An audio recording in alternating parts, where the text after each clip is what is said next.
Proverbs 24:30, the Bible says, this is Solomon, the wisest man on earth. God made him the wisest man. He gives us these proverbs that are full of wisdom, these little stories, these anecdotes that are full of wisdom. Notice what the wisest man on earth said. He said, I went by the field of the slothful. He said, I went by the field of the lazy man, a sloth. If you know what the animal, a sloth is, they sleep, I think, like 20 hours a day. They're not very active animals. And when it comes to your work ethic, you don't want people to describe you as a sloth.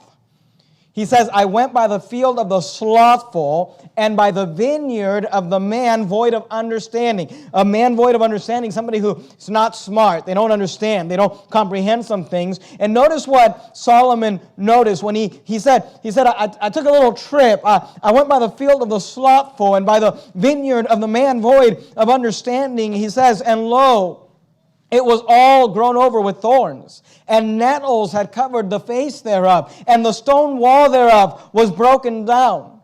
Then I saw and considered it well. I looked upon it and received instruction. Yet a little sleep, a little slumber, a little folding of the hands to sleep. So shall thy poverty come as one that traveleth, and thy want as an armed man. See, Solomon here tells us that he went on this little trip, and he went by the field of the slothful and by the vineyard of the man void of understanding. And he said he saw how he kept his area. He looked at the upkeep of his area, and he said it revealed something about that individual. What did it reveal? That they were lazy.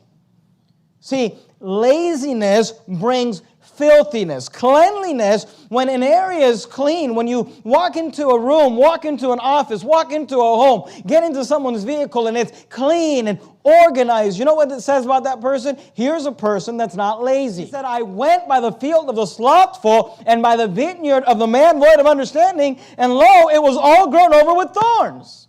He said it was broken down. He said the nettles had covered the face thereof. He said the way that they kept their property, the way that they kept their area showed something about them. And look, you don't need Solomon to tell you that.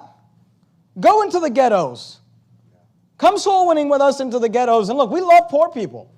We spend a lot of time reaching poor people and ghetto people, and I live in the ghetto. I mean, we're all for it. But here's the truth: you go up and down the streets of the ghettos of America today, as we go out every week, knocking doors, preaching the gospel to people. You say, why do you go to the poor neighborhoods? Because they're receptive. That's why. Amen. But you know what you'll notice? A bunch of filth. You know what you'll notice? A bunch of trash. You know what you'll notice? You'll have people who open their houses and just clothes everywhere, dirty diapers everywhere, just trash cans just overflowing. Why? Because cleanliness or the lack thereof reveals something about you. You don't believe me? Go down the street into these homeless camps. You ever wondered how homeless people can create so much trash?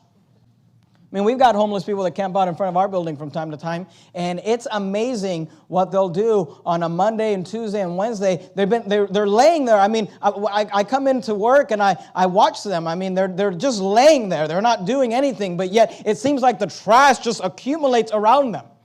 And then they leave and just leave. Look, I'm not trying to offend you. I realize people don't like people pointing these things out, but go to the homeless camps and tell me they're not just a landfill of trash.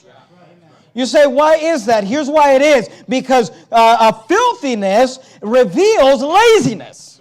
It reveals the fact that somebody doesn't have character. Somebody doesn't have integrity. Somebody doesn't have effort. Why? Because it requires work to clean.